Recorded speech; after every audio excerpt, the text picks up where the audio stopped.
Hey guys, welcome to All Electronics. I'm Gregory, and today you're gonna see a clever trick to improve PWM DAC performance and ripple. Let's see. One of the challenges of this approach is that when we filter the PWM signal, we get ripple on the output. This ripple can be seen by noise in the perspective of the resolution of the voltage we need on the output. So let's think we need an 8-bit resolution on the output voltage.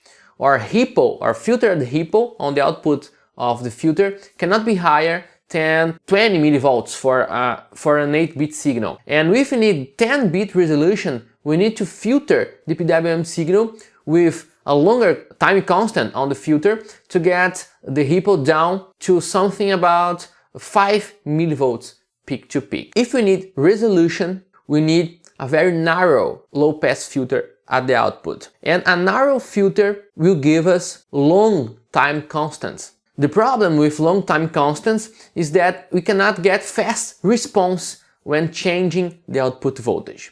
So let's see on the bench a clever way we can get around this problem. Here you can see two common outputs from RC filters with an PWM 50% Dutch cycle input signal. We can see that using a filter with 10 times the capacitance, so the capacitance of the yellow trace here is 10 times bigger, we decrease the ripple, so we improve the ripple performance, but the rising edge of the signal is much longer here. We are always fighting in a trade-off between our ripple filtering and our rising edge response. If we need fast response, we need to decrease the filter time constant to get a fast response on the rising edge, but the ripple also increases. So we are always fighting in this trade-off. Here with a bigger capacitor, we have lower ripple, but the time it takes to the signal to get to the proper output voltage here is much longer. This is the simplest filter we can make, is the PWM output filtered by an RC filter here. And this is a trick we can use using a NOT gate, an inverter gate here, or using a microcontroller that has complementary PWM outputs. It's very common today to have multiple outputs on the PWM generation hardware.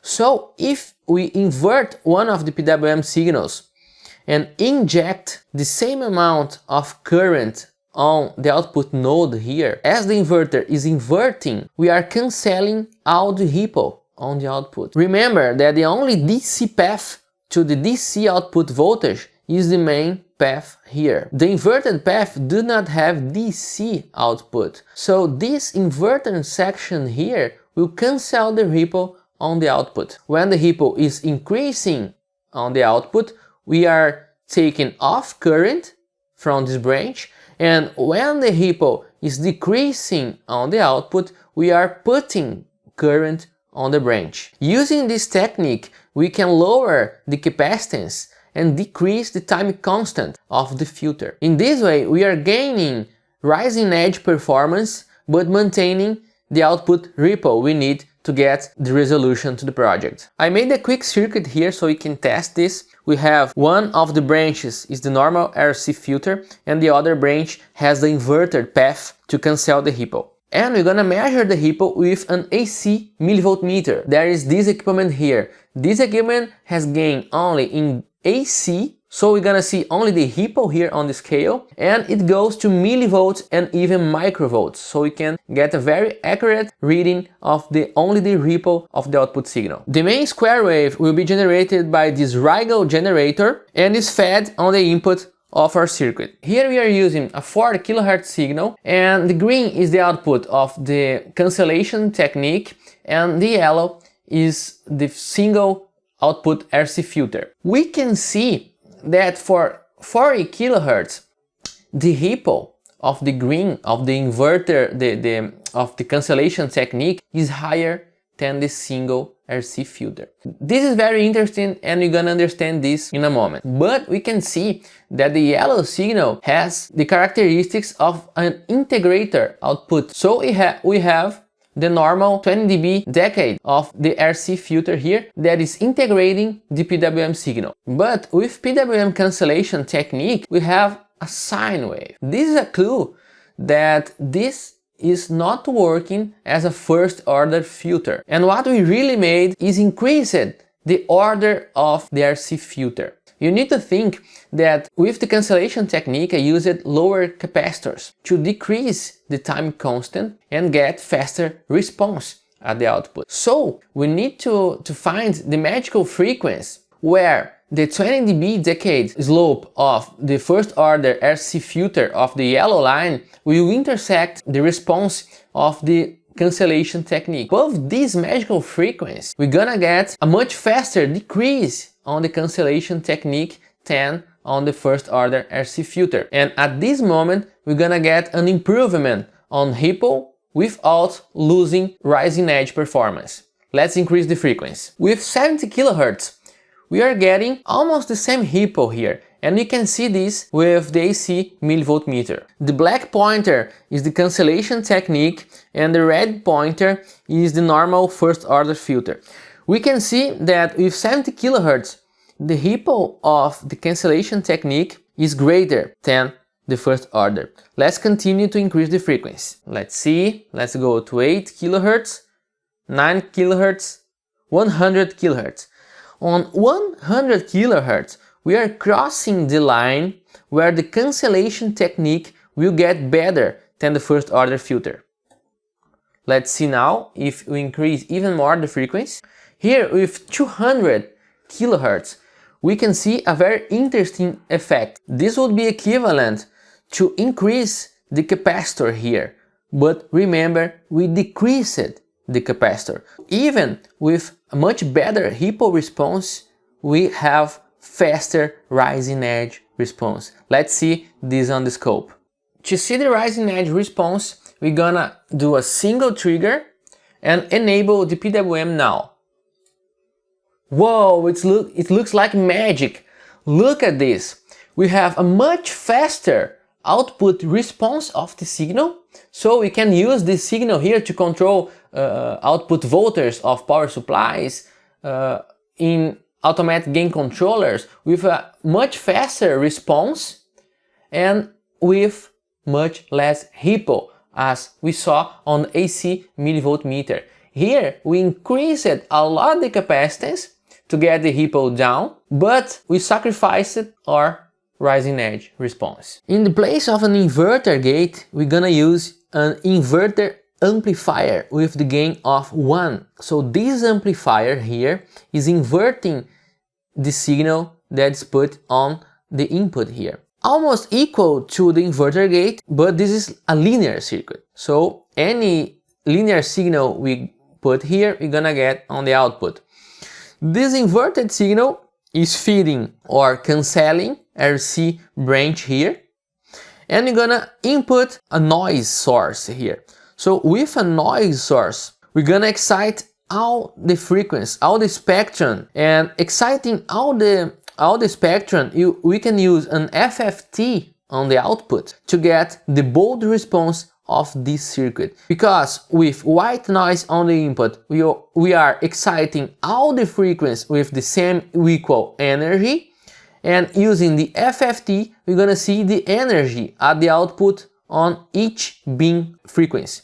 This is what a DSA do, a dynamic signal analyzer, and we have a dynamic signal analyzer here, and we're gonna use this circuit to test our cancelling technique to PWM signals. This is the breadboard with the circuit. We have the op amp here doing the place of the inverter gate as a but now with a linear gain of -1, and the two RC circuits here, the first order circuit and the cancelling technique is here. Let's go to the DSA. Whoa, man, this is so big. Here we have very interesting results, guys. The trace that is dimmer here is the first order simple filter. This trace here is the trace with the cancellation technique. And we can see a very interesting effect here. We have almost 20 dB decade difference here on the two traces. So what's really happening with this cancellation technique is that we increase the order of the filter. The first order filter is the normal filter, and the cancellation technique will give us a second order response. This is very interesting. This is what really gives us the ability to reduce the ripple, maintaining or increasing the rising edge response, because we can move the corner frequency to a higher frequency to get a faster DC response, low frequency response here.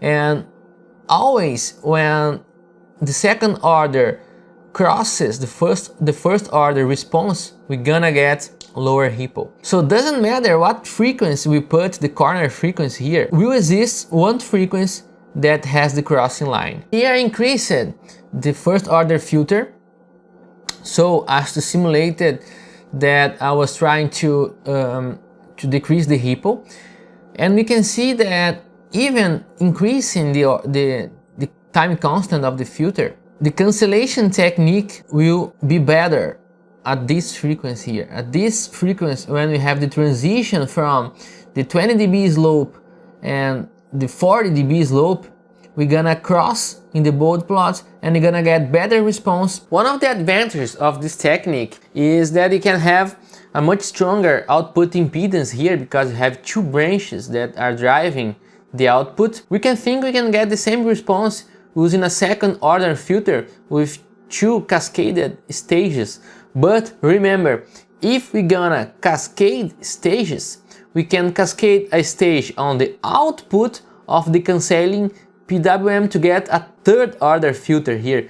So we always have one order of advantage with this setup here using lower capacitors, and lower capacitors are much less bulkier on the PCB and cost much less. So guys, thank you for watching the video. I hope you enjoyed it. If so, please subscribe to the channel, give a thumbs up to the video. If you want to help us to grow the channel, please send the video to friends and other people that would like this kind of content. Thank you and see you in the next video.